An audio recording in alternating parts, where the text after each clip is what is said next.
Assalamualaikum warahmatullahi wabarakatuh and a very good day to our panel. We are from Bachelor of Administrative Science and today's presentation is about the study of Malaysian awareness towards the implication of free trade agreement in PETALING JAYA.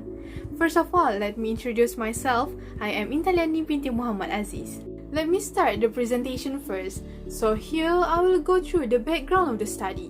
Free trade agreement can be defined as an agreement between two or more countries in existing the establishment of free trade territory where goods and services can be traded with minimal barriers or non-tariff.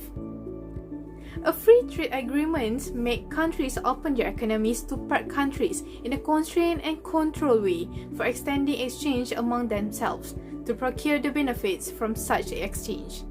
Free trade agreement consists of three types, which are unilateral trade agreements, bilateral trade agreements, and multilateral trade agreements. According to the Ministry of International Trade and Industry, MITI, Malaysia has executed 14 FTAs, which were 7 particular FTAs are bilateral between Australia, Chile, India, Japan, Northern Zealand, Turkey, and Pakistan.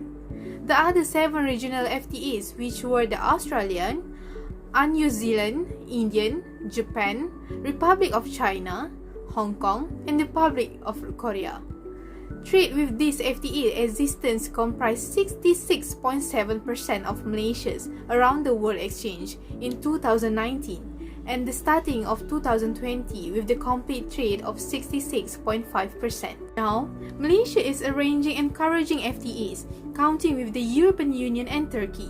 At the territorial level, there are more of a continuous transactions for a Trans-Pacific Agreement Partnerships, TPP, and the Regional Comprehensive Economic Partnerships, RCEP. RCEP is the second mega region FTA, counting the Asia-Pacific Local, taking up the comprehensive and progressive agreement of the Trans-Pacific Partnership. In addition, the 15 part nations of the RCEP have an assessed GDP of $25.8 trillion, or around 29% of world GDP and 30% of the world's populations. This makes RCEP the world's biggest exchange coalitions by the GDP estimate. Indeed, bigger than the United States-Mexico-Canada agreement and bigger than the estimate of the European Union and CPTPP combined. Now, I will proceed with the problem statements of this study. The implementation of the free trade agreement brings a tremendous effect towards the nations around the world. The reason for East Asian nations choosing the free trade agreement of financial integration is to produce higher financial development. The nations may lose to preserve competitiveness in send out the markets and end up less alluring to the outside ventures without the inclusions of the FTA. The FTA can be utilized to energize competitive liberalizations by setting a case in ranges of financial interests such as property rights, speculation laws, and open accusations. On the other hand, an FTA can too be seen as a security concern. For example, the Singapore's-US FTA is seen as a portion of US counter-terrorism's efforts within the Southeast Asian region. ASEAN Free Trade Agreement (AFTA) is the current commitment of the Malaysia Free Trade Agreement (FTA) at the regional level. AFTA's fundamental objective is to upgrade the Asian positions as a competitive generation base for territorial and worldwide markets. There are several Malaysian achievements through FTA. I will go through some of it. The first one is the agreement between the Malaysia and the China. It can be seen through the Malaysian car sector, where one of the positive impacts and points of interest that have been picked up is the participations of neighborhood seller Proton Possessions Berhad with the sellers from the China, with the beginning ventures of 47 million in 2019. This incorporates specialized contracts, joint ventures, and remote coordinate speculations from remote providers within the Malaysian economy. Next, we move to the Malaysia-ASEAN. With this COVID-19 widespread, the more grounded participations between ASEAN nations will be useful in arranging to battle against the COVID-19 widespread with respect to one of the current virus vaccines. The nearness of the IFTA is focusing towards the understanding that bolstered the neighborhood exchange and fabrication in all ASEAN nations. Within the Malaysian context, it is critical to urge the supply of coronavirus immunizations, since the number that are tainted with the infection is expanding day by day after the primary wave that hit Malaysia in March. Now we move to the research questions. The research questions for this study is relating to know how better understanding the implications of free trade agreements in Malaysia between the Malaysian, by asking the questions of what is the knowledge of the Malaysians on the implementation of free trade agreements. The second one is what is the function of free trade agreement towards the Malaysia economy, and the third one is what is the level of Malaysian awareness towards the implications of the free trade agreement. Next is the research objective.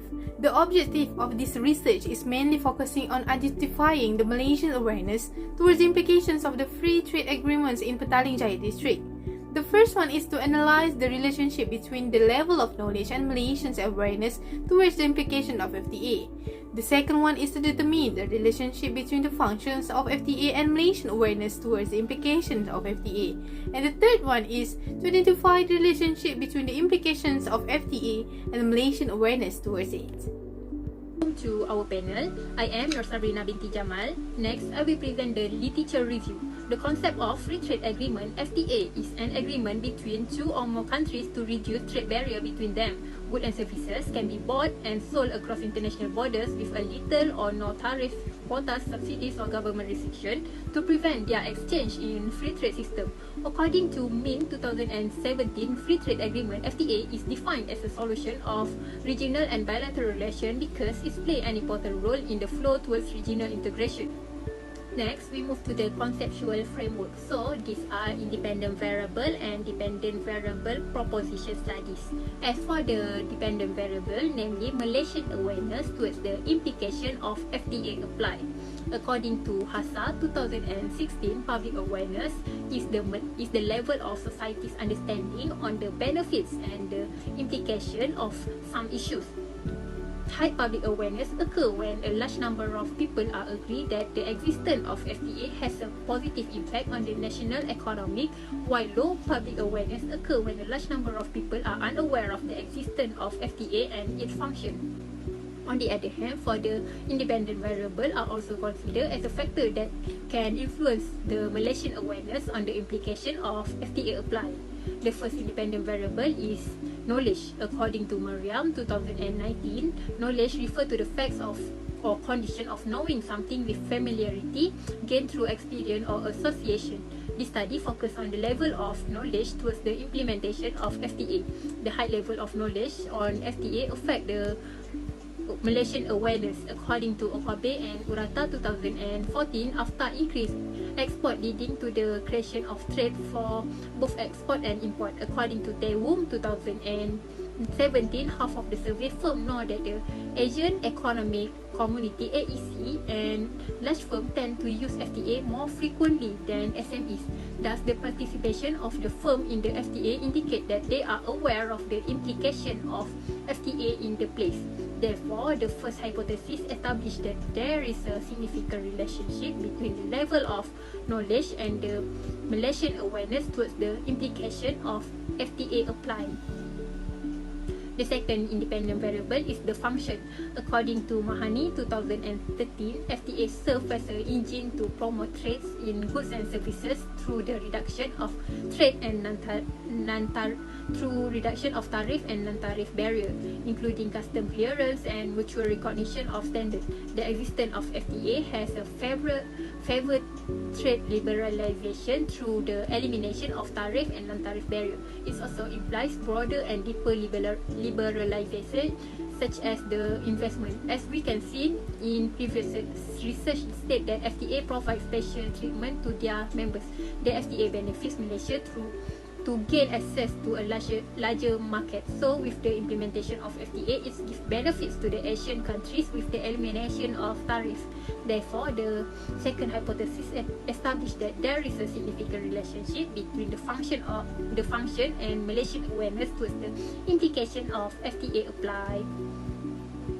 And the third variable is the Implication of FTA. Based on the study conducted by Mahani 2013, the implication of FTA can position Malaysia as the largest producer network at the regional and global level. So by the implementation of ASEAN Free Trade Agreement in eliminated the tariff, it can encourage competitive liberalization by setting guidelines in the economic field, for example in the intellectual properties right, investment regulation and government revenue. Similarly, lower the tariff and promote free flow of the goods, services, resources and people movement. Such as changes has enabled companies to adapt, customize and rapidly deliver goods and services around the world. Thus, the positive impact given can increase public awareness of the FTA. Therefore, the third hypothesis established that there is a significant relationship between the implication of FTA and Malaysian awareness towards it.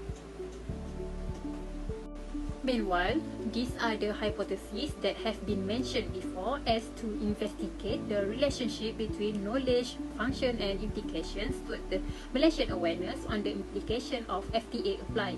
Overall, we have 6 hypotheses, which are 2 hypotheses for each variable. Now I will proceed with the methodology of this study. For the research design, we choose to use quantitative method. Next, for the unit of analysis, we have chosen the respondents from the professional groups, which consists of degree and above for the education level and stay or working in PETALING JAYA. For the sample size, we use the concept of rule of thumb. According to Harris 1995, he proposes that the number of members out to surpass the number of educators by at least 50. So in this study, we have got 209 respondents, but selected due to the requirement is 150 respondents. Next, the sampling technique that we use is convenience sampling. This method is suitable for the largest populations, especially for the PETALING JAYA, and the selections of each unit is independent of the selection of every other unit. Therefore, the method that has been used is convenience samplings, since we have taken the random samples from the population of PETALING JAYA district. The measurements of this study consist of 5 sections in this questionnaire. The part A is the demographic of the respondents. Part B is the knowledge of the free trade agreements. Part C, attitude towards ASEAN free trade agreements (AFTA). Part D, applications of ASEAN free trade agreements towards Malaysian economy. Part E, the last one, is the awareness of the implementation of the free trade agreements. Lastly, for the data analysis, we have chosen using the statistical package for social science (SPSS) by using the Pearson correlations method. Next, this is the demographic profile from our finding. We have successfully collect data consists of 209 respondents. However, only 160 questionnaire will be analyzed, while 59 will not be used. This is because the researcher only collect data on respondents who live or work in PETALING JAYA and have a degree level of education and above. Therefore, based on the 150 respondents who were selected, there were 103 female respondents, equivalent to 68.7%, and 47 respondents is male, which is 31.3%. Besides, most of the respondents were around 22 to 29 years old, which stands for 91 respondents, followed by 40 respondents with the range around 30 years old, and 19 respondents are 21 years old and below. The respondents will also consist of 84 students, which is equivalent to 56%, and 36 respondents are working in the public sector, and 30 respondents are working in the private sector. Next is hypothesis testing. We have used Pearson correlation to analyze the data. From this table, it is indicate that correlation between all independent variable with dependent variable.